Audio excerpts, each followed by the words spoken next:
of all like to thank the Academy for giving me this opportunity to speak to such a diverse audience. And also, luck meeting yesterday at the dinner made me realize one of the senior fellows told me that we will have people from the bio background.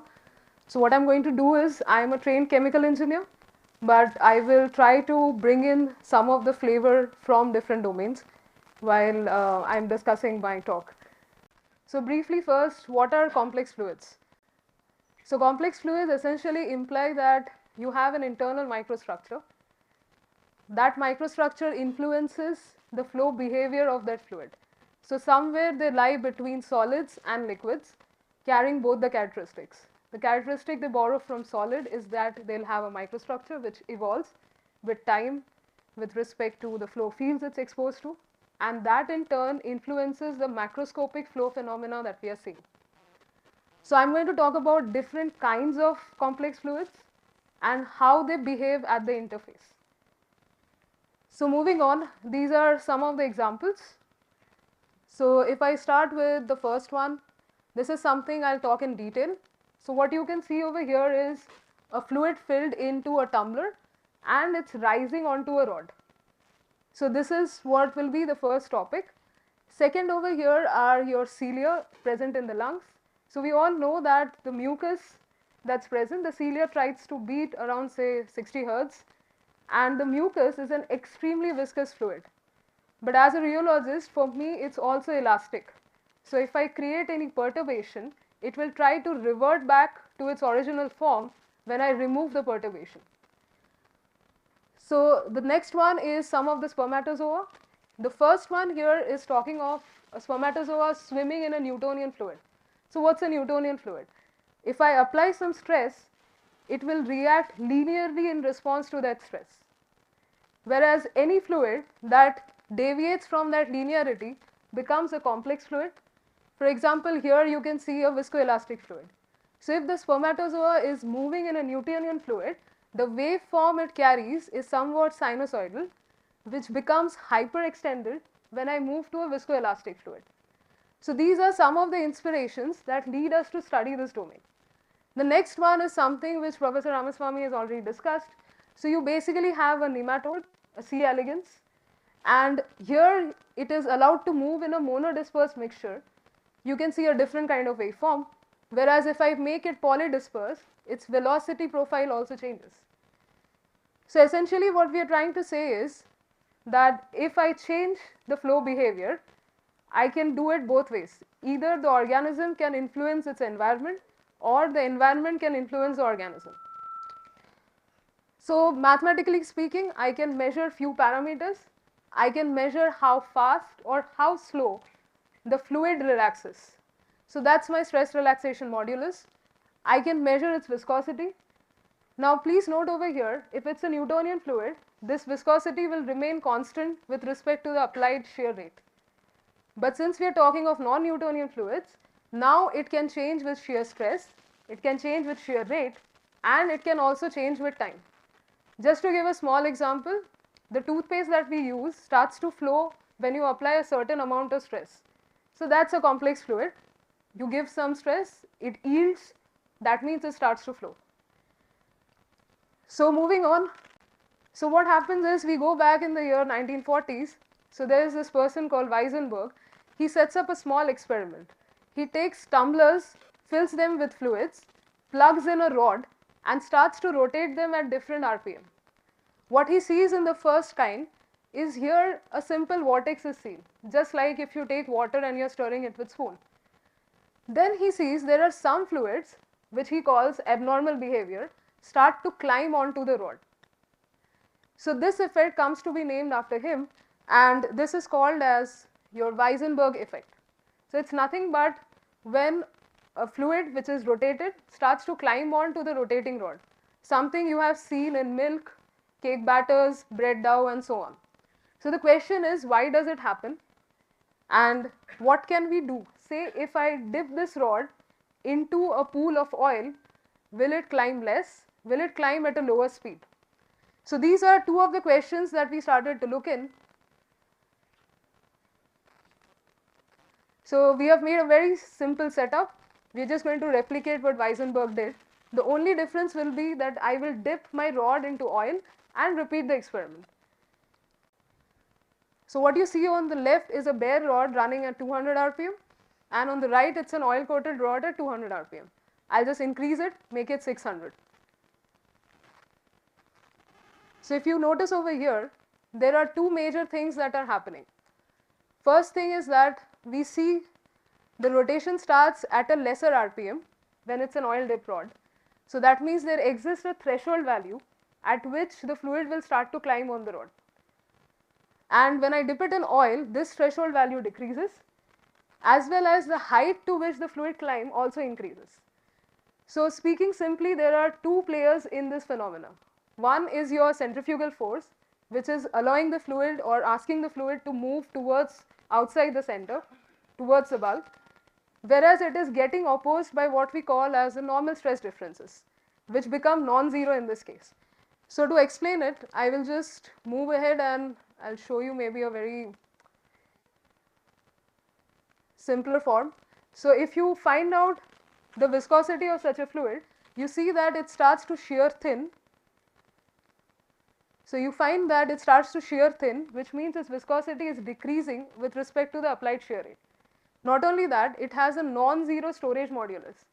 So whenever the fluid will start to get thrown outside, the internal stresses, which means the normal stress differences, will try to pull it inside, which causes it to rise up to the rod. How do we model this? So we pick up what is called as the Gesichus model. I will not get into the details of it, but the key player I was talking of is over here. So the stresses in your theta and r direction, if you take the differences, these are no longer zero.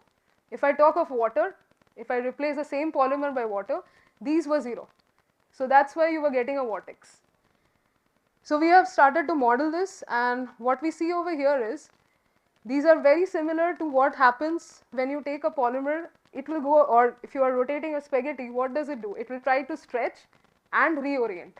So the same thing is going on with the polymer molecules. They are really long chain molecules, so they are trying to climb, opposing the centrifugal force. So we have tried to map this using a really complicated equations which has these three parameters. So here we have a stress relaxation time, how fast it relaxes after being exposed to a perturbation. We have a mobility parameter, which is used as a tuning parameter, and you also have a contribution from the polymer, which goes into its viscosity. Now the question is, what happens when it's an oil dipped rod? So in case of an oil dipped rod, it starts to slip at the rod, which means the contact line will now get deepened. So to quantify that, you need a contact angle which is at the rod fluid interface. So we have simply incorporated that into the slides, like into our model, which you see over here. So cot theta I and cot theta naught, these are just the contact angles. And we find really good matches with our experimental data. So you can clearly see here that in case of a bare rod, the contact line remains pinned, whereas if I talk of an oil coated rod, it starts to slip at the rod fluid interface. So I'm just going to skip this. So this is our match, what we find out theoretically, and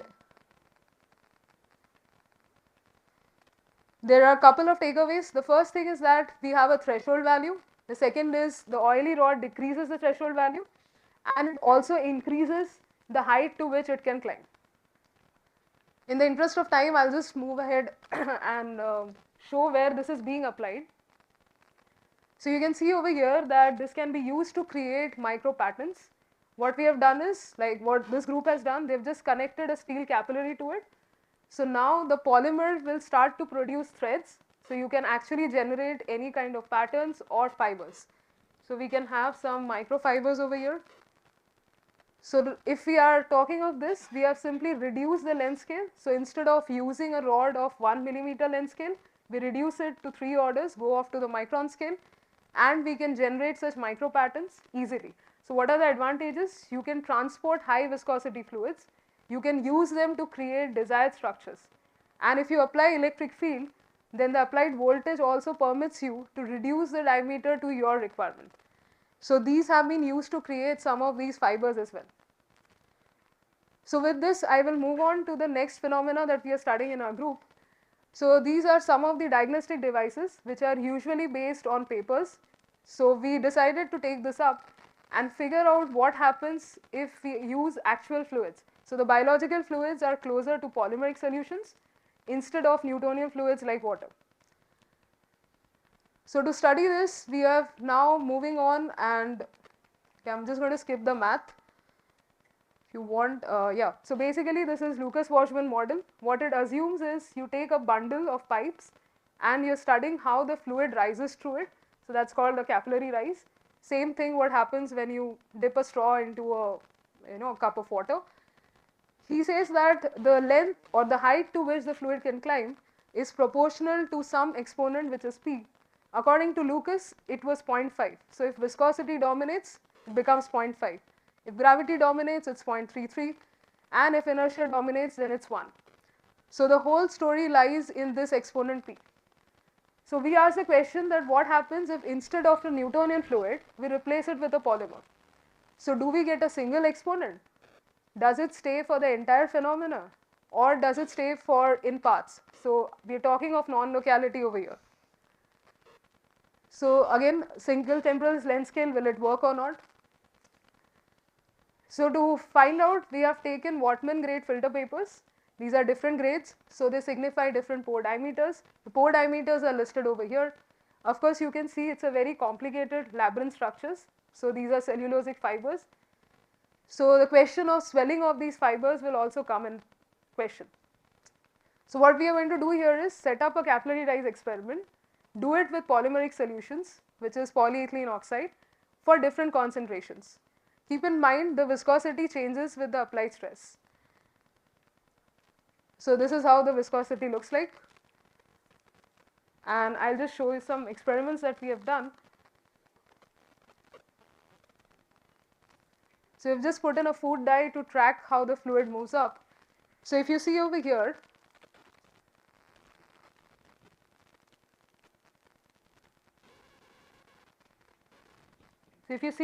you'll find that the fluid, the polymeric fluid, takes a really long time to rise through the strip.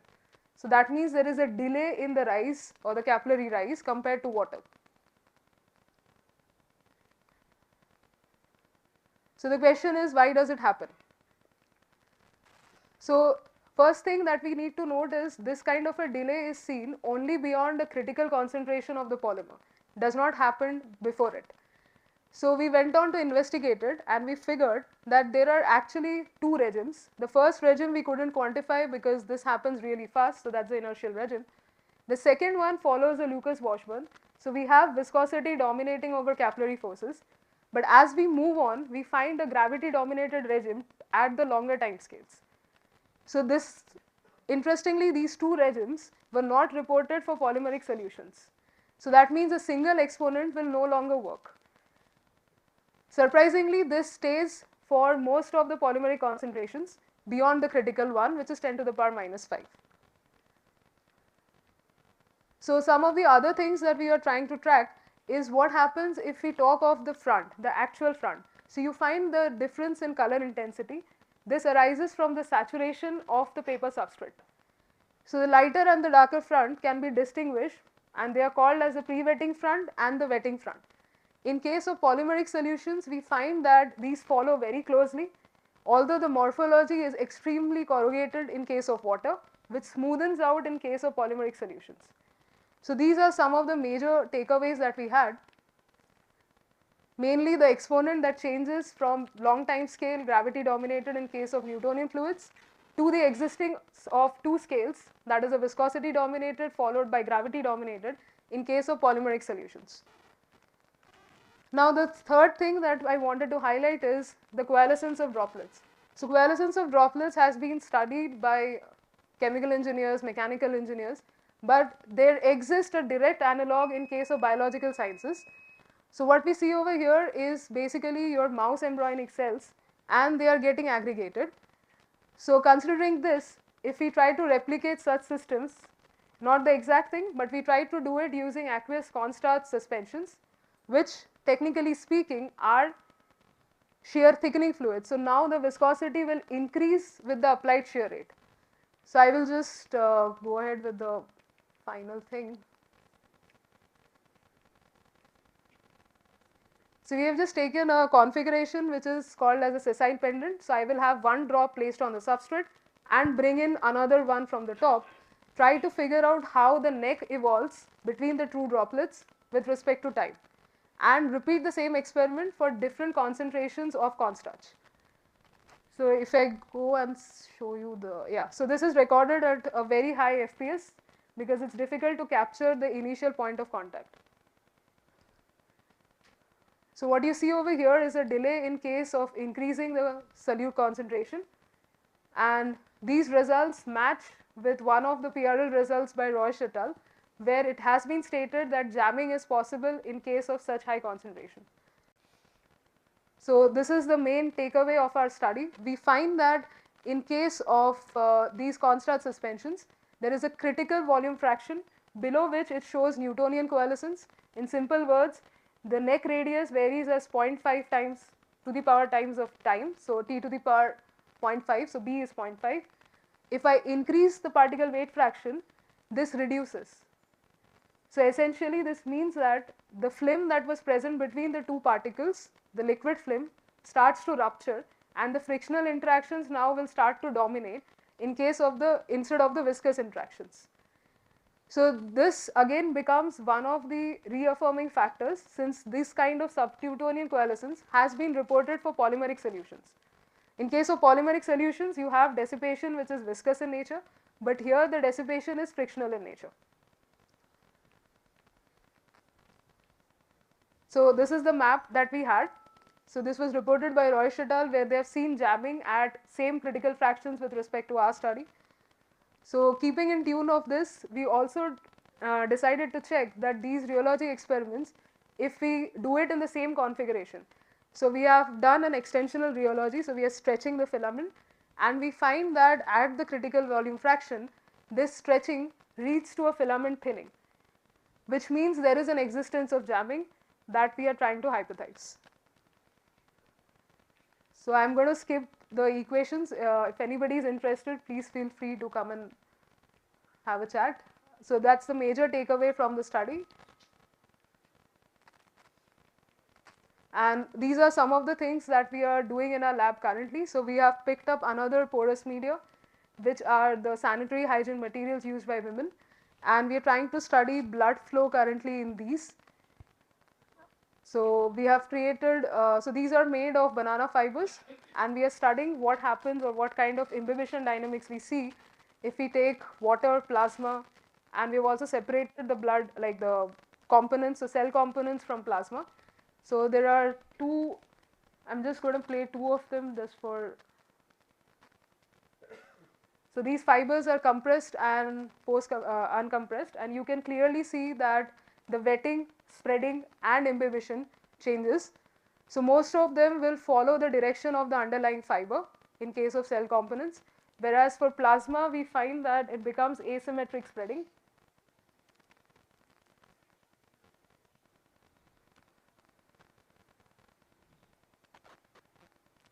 And we are also trying to create some of these hydrophobic barriers again over paper substrates, so that we can control the spreading and mimic what happens in real scenarios. So if you have heavy bleeding and light bleeding, the hematocrit value changes. How does it influence the velocity front in a lab scale?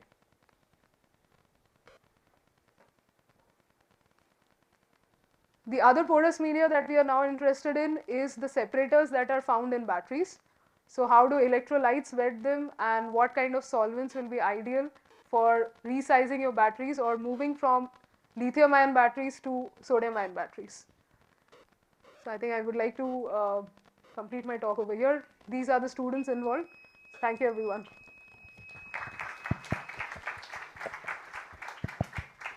Thank you. Of course.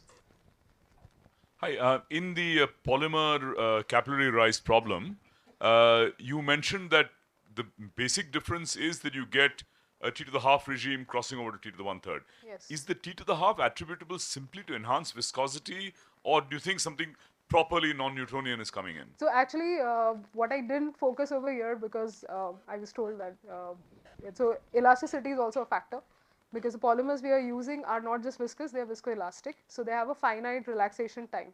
The problem is when we were probing it, the FPS we were probing it, those were beyond its relaxation time. So we couldn't separate the components.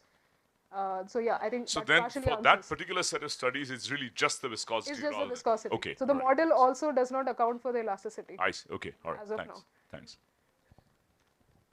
Any other questions? So maybe I missed it, but I didn't see surface tension anywhere in any of these I things. just did not mention it, but yeah, it's there. It's there in all of them actually. So the balance, if you see, the first one over there on the right is the driving force, capillary force. So sigma over here is the surface tension. That's the one that's driving. It's being opposed by these three. And depending on the opposing forces, you have your different regimes. So if I talk of coalescence as well, it's capillary force that's driving. You have the van der Waals and electrostatic at the particle level that's opposing. But of course, we bring in frictional because it's a non-Brownian system. Had it been Brownian, then I could have just equated it with capillary forces. And as far as the second one is concerned, the polymeric solution, so this is the one that we are trying to do. But that's just scaling analysis. So we have not done the analytical modeling over here. Sorry. There is something called a fountain effect with respect to superfluid helium-4. Yeah, Keep it in a bucket, it yeah. just rises without rotation. Yeah, So the question is to you and Sriram, is there any he can probably answer, but I am superfluids. I've not really done much of a work. anything deep about rotation? It happens without rotation. Yeah, this is a driven system. It's not the same thing. And I'm wondering if there is any similarity or Last topic you left, ion transport in porous media. So you wanted to say something which probably. Oh, okay. So ion transport in porous media, we're basically looking at battery separators, like I said. So we're going to see how the solvents, so like dimethyl ether, DMC, carbonate solvents, and your electrolyte, which contains a salt, say a lithium salt, how it moves through these separators. So the time scale of wetting that we have observed is mainly because of the imbibition. So the amount that seeps through. But in industries, nobody really considers that. So they just fill in the electrolyte, keep it for days, and allow the separator to get wet by the electrolyte. So what we are trying to figure out is what kind of time scales those are. So we will resort to the classical electrokinetic models. So like take in the Stern model, Hellman's plane, and incorporate the tortuosity into that.